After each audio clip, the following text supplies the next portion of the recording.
I wasn't sure if the Bulls were going to pull off another Jekyll and Hyde moment and follow up an incredible win against the Bucks to then losing to the Pistons at home, but this was a game that was a little too close for comfort until about the last 2 minutes or so. But the Bulls yet again came through in the clutch, closed out a game they needed to win, and have now won 5 of their last 6, inching their way back up to 500. And with the Hawks and the Knicks also struggling, the Bulls are now only 1.5 games behind the 8th seed. Let's hope that progress continues into the new year. But anyway, let's talk about this win tonight over the Pistons. And also, I've got a special announcement from our latest sponsor, Underdog Fantasy, but more on that in a little bit. So what's going on, everyone? You're listening to Bulls Central here. Hope you're all doing well. Guys, I am back on the mainland, back to watching Bulls games fully, and it's been nice to get back into the swing of things, especially when the Bulls win. I didn't have a live game chat today. I'll get those back up and running again soon. But anyway, what I'll say about this game before diving into some of the things that stood out to me, and that's that although yes, we likely shouldn't get that excited about beating the Detroit Pistons, literally the worst team in the league from a record standpoint.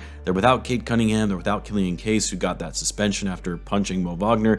It's a team that's clearly tanking. Like, these are the games that the Bulls are supposed to win and should expect nothing less if you're a Bulls fan than to have them come away with a win. But what was positive from this game was that the Bulls, while yes, kind of played down to their competition, the game really shouldn't have been as close as it was. But while some might say, well, that's bad on the Bulls for not beating these guys down and blowing them out on their own home court, give the Pistons credit.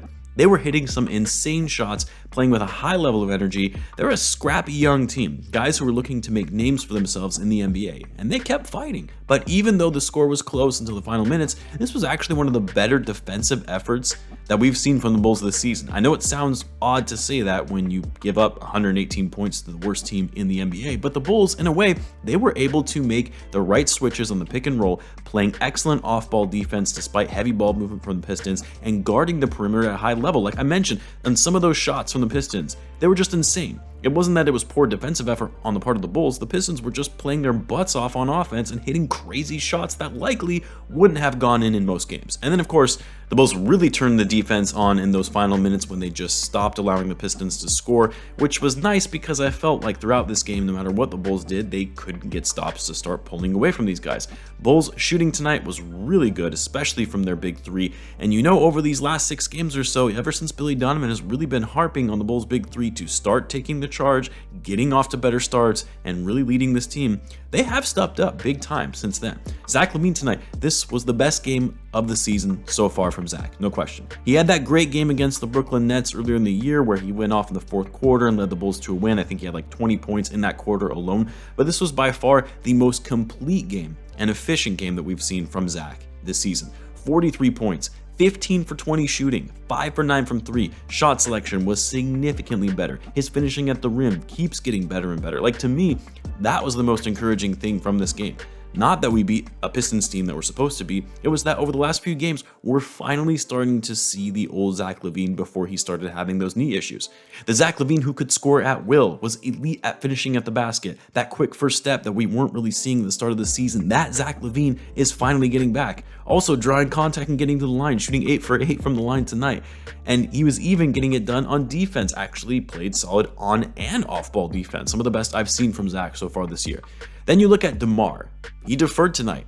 Saw that Zach had the hot hand, didn't force shots, didn't need to take as many shots as we're used to seeing. Still was efficient though, 9 for 19, 22 points, 6 rebounds, 5 assists. And then Vucevic tonight, finally scoring most of his points in the paint. Only took 3 threes, which the one he had was the dagger at the end of the game that put the Pistons away.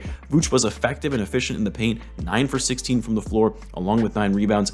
And he was even getting it done defensively with 3 blocks and 1 steal. It's more games like this that we need to see from Vucevic.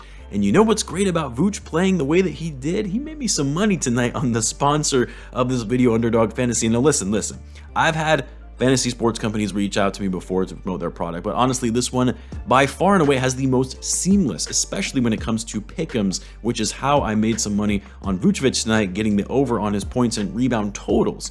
Underdog Fantasy has over and unders on most player stats. Just pick higher on whether you think DeMar or Zach are going to score more than 23 points, and you can win up to 20 times your money in a single night if you do 5 pick'ems and get them all right. You also only have to do 2 pick'ems and you can still double your money. And guys, they're offering viewers of this channel an exclusive offer. If you use the code BULLSCENTRAL, you'll get your first deposit doubled up to $100. Who doesn't want free money, right? Free $100. You can also follow along with my picks once you sign up, and we can have some friendly competition to go with it. I'll leave a link to the site and the code in the description if you're interested, and let me know what pick you guys make. But anyway, back to this game. So great performances from the big three. Like I said, the Bulls, even aside from the big three, were very efficient, shooting 57% overall, 44% from three. I would assume he had himself a nice game. I feel like it's been a bit since we've seen him having an impactful game to this level anyway. He was plus 10 on the night, 11 points on 5 for 11 shooting, 6 rebounds, played great defense.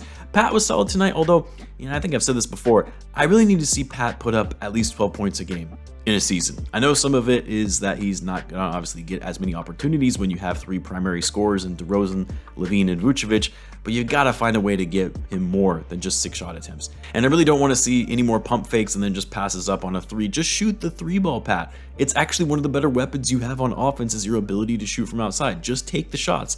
Anyway, not a ton going from the bench tonight except for Drummond, who continues to have these great plays where you don't even think that it was Drummond, like when he had that steal and drove to the basket for a dunk. I legit thought that was DeMar DeRozan with how quick he was moving and using that athleticism. It was good to see Caruso back in the lineup as well, and he had a nice efficient game in his limited minutes, 8 points on 3 for 4 shooting, 2 steals and a block, and also finished plus 7 on the night. So the Bulls are right back at it again tomorrow in yet another test. Division foe in the Cavs, who have started sliding a bit. They've lost 3 in a row, have fallen down to 4th in the East. It would be great to get another win and inch their way back up to 500 as they close out the year. But until then, guys, as always, be sure to subscribe, and I'll catch you in the next one.